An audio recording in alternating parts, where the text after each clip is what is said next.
اهلا بيكم في مطبخ سوزي. ازيكم يا حبايب قلبي؟ عاملين ايه؟ النهارده بقى هنعمل وصفه حلوه قوي قوي صيامي، كل الناس بتحبها. هنعمل سلطه البتنجان بتاعه المطاعم دي. السلطه دي طبعا يعني الواحد بيحب ياكلها احسن من الاكل. هنعملها بطريقه بسيطه حلوه، بسيطه جدا وحلوه، هتعجبكم باذن الله. يلا بينا على الطريقه والمقادير. معانا حبايبي المقادير بتاعتنا بتاعت الوصفه بتاعتنا النهارده. اي كميه انتوا حابينها. انا معايا دلوقتي هعمل كميه قليله بالنسبه للبيت عندنا، مش هعمل كميه كبيره يعني. ده نص كيلو بتنجان. المفروض طبعا البتنجان العروس، بس احنا للاسف ما عادش عندنا اللي هو البتنجان المكبب بتاع مصر. بس انا جايبه اللي هو البتنجان ده، بس يعني هينفع وكل حاجه. هناخد البتنجانية بتاعتنا، لو بتنجان العروس يا جماعة لو كبيرة هنقطعها على 3 ونقطعها مربعات كبيرة. طبعا بما ان البتنجان بتاعنا رفيع فمش هينفع، هنقسمها كده بالنص. احنا اهم حاجة عايزين البتنجانية بتاعتنا تبقى محملة، ما تبقاش رفيعة قوي زي ما انتم شايفين كده. هنقطعها بالمنظر ده اهو كده، ونحطها في مصفى. طبعا معانا نحطها في المصفى. هقطع الكمية كلها بالشكل ده.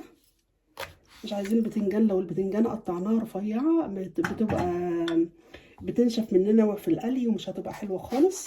اهو بصوا هقطعها كده بالشكل ده. من وصفات البتنجان، لو بتنجان العروس يا جماعة لازم البتنجانة بتاعتنا تكون خفيفة عشان ما تبقاش مبزرة وطعمها مش حلو، فبتبقى مررة. دلوقتي هنقطع الكمية كلها ونرجع نشوف هنعمل مع بعض. بعد حبايبي ما قطعت البتنجان بالشكل ده كله زي بعض، ولازم يبقى نفس السمك زي بعض كده. لو جبنا البتنجان العروس هنقطعه برده بنفس المنظر ده، نقطعه على 3 شرايح وتبقى بالمنظر ده. معانا بقى المصفى، وتحت منها طبقة. طبعا البتنجان بتاعنا من الملح هينزل مية. هنرش عليه رشة بسيطة خالص، ما نكترش يا جماعة، علشان خاطر طبعا احنا هنعمل كذا مرحلة وكل مرحلة بنحط فيها ملح، فمش عايزين البتنجان بتاعنا يحدق.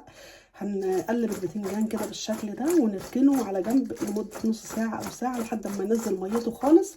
والحركة دي هتخلي البتنجان بتاعنا ما يشربش زيت نهائي. هنركنه ونشوف الخطوة اللي بعد كده. تاني حاجة يا حبايبي هنحضرها. معانا بصلة صغيرة خالص هنقطعها زي ما انتم شايفين حتت صغيرة، مش هنضربها مش هنعملها في الكبة يعني، ولا هنعملها بالمبشرة. هنقطعها بايدينا بالسكينة. هنحط عليها رشه برده من الملح، برشه بسيطه. ونلاحظ يا جماعه ان كل حاجه بنحط عليها ملح، فما نكترش من الملح. هنحط عليها طبعا الوصفه بتاعتنا هتاخد حوالي تلت كوبايه، لان مش عامله كميه كبيره. تلت كوبايه من الخل. هنحط عليها قيمه 3 4 معالق كده، وندعكم مع بعض بالملح. ونركنها برده على جنب على بال ما نحضر بقيه المكونات بتاعتنا. دلوقتي عشان نعمل الدقة بتاعتنا بقى والحياء اللي هنحيق بيه، المفروض معانا قرن فلفل يكون احمر عشان يطلع لون الدقة بتاعتنا او الخلطة بتاعتنا حمرا وحلوة، لونها حلو زي بتاعة المطاعم بالظبط. بس للاسف انا ما عنديش الا غير القرن الفلفل اللي هو الرومي ده. ومعانا قرنين فلفل حامين. احنا طبعا هنقطع الرومي هو بس دلوقتي حاليا هنقطعه بالشكل ده، لان احنا كده كده هنضربه في الكبة. انا شايله البذر اللي جواه اهو. هنقطعه حتت صغيرة كده.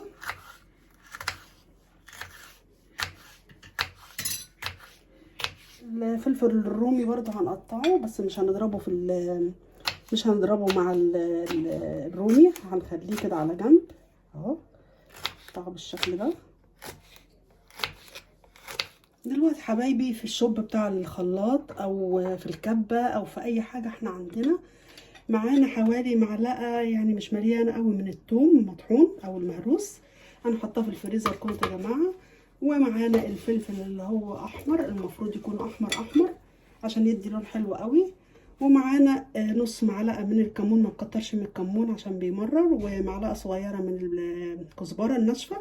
ومعلقة كبيرة من البابريكا. البابريكا طبعا هي اللي بتدينا اللون بتاع البتنجان زي ما انتم شايفين. هنحط كل المكونات دي كلها مع بعضها.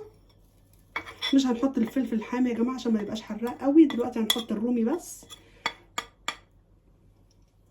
وما ننساش طبعا حبه ملح برده، ما نكترش عشان الملح طبعا زي ما انتم عارفين احنا حاطين ملح في كل حاجه.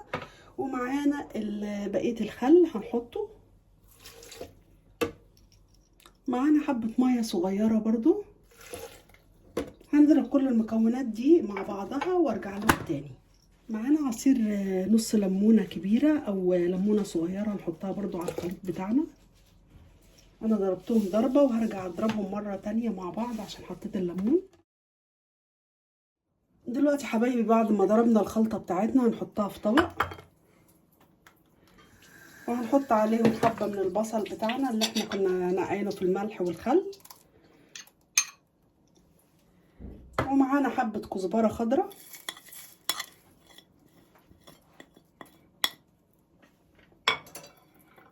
وهنحط حبه برضو من الفلفل اللي احنا كنا عاملينه مقطعينه، الفلفل اللي هو الحار، عشان كده انا ما ضربتهوش اهو. هنقلب المكونات دي كلها مع بعضها. دلوقتي حبايبي بعد ما البتنجان بتاعنا سيبناه كده حوالي ساعه، بص نزل ميه ازاي يا جماعه، بصوا بينزل لسه الميه اهو، وانا كمان بقليه هحاول اعصره من الميه اللي جواه. معانا دلوقتي طاسه على النار زي ما انتم شايفين، فيها زيت غزير. مش هنحط طبعا البتنجان بتاعنا نهائي دلوقتي وهو بارد، لازم الزيت بتاعنا يسخن. دلوقتي حبايبي الزيت بتاعنا سخن زي ما انتم شايفين كده، هننزل فيه البتنجان بتاعنا.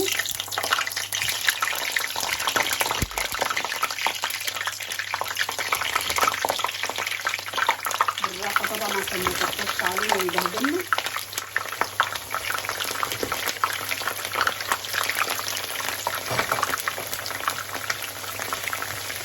احنا مش عايزين اللون بتاعه يا جماعه يغمق، احنا عايزين اللون الذهبي الحلو يبقى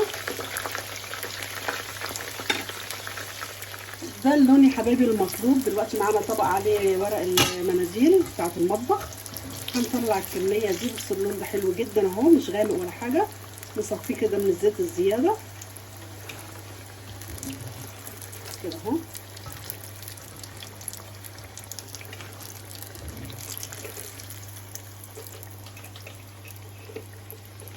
هكمل انا حبايبي الكميه ونرجع نشوف هنعمل ايه الخطوه الجايه. دلوقتي بعد ما قليت البتنجان بتاعنا كل الكميه اللي احنا عملناها، بص اللون بتاعه جميل ازاي، مش غامق ولا حاجه. ومعانا الخلطه بتاعتنا اللي احنا مقلبينها، هنحط بقى كميه البتنجان ونقلب حبه حبه كده مع بعض، او ممكن نحطهم كلهم، هم مش كتير يعني. انا ورق المطبخ ده بيشرب الزيت يا جماعه، مش بيبقى فيه ولا نقطه زيت. هنقلب البتنجان مع الخلطه، مش قادره اقول لكم بقى ريحتها بجد بجد تحفه تحفه، جميله جدا. نسيبهم كده شويه. طبعا البتنجان مش بنحط اول ما بيتقلي بيبقى سخن يا جماعه، لازم يهدى شويه من الحراره بتاعته اهو. ومعانا علبه معقمه طبعا ونظيفه، هنحط البتنجان فيها. بصوا هنرصه كده في العلبه بتاعتنا، او نحطه يعني بمعنى اصح بالصوصه بتاعته، طبعا مش هنرميها ولا اي حاجه.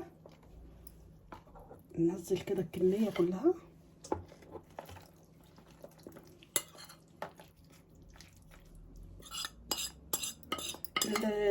سلطه البتنجان دي حلوه قوي يا جماعه، مع حبه كشري كده في الصيام، مع فول وطعميه، مع اي حاجه، مع سمك كمان بيبقى حلو قوي قوي. ننزل كله كده اهو،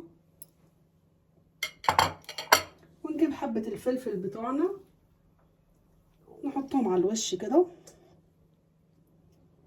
هتقعد معانا في التلاجة حوالي، ده لو قعدت طبعا حوالي اسبوع، بس اهم حاجه نقفل العلبه كويس.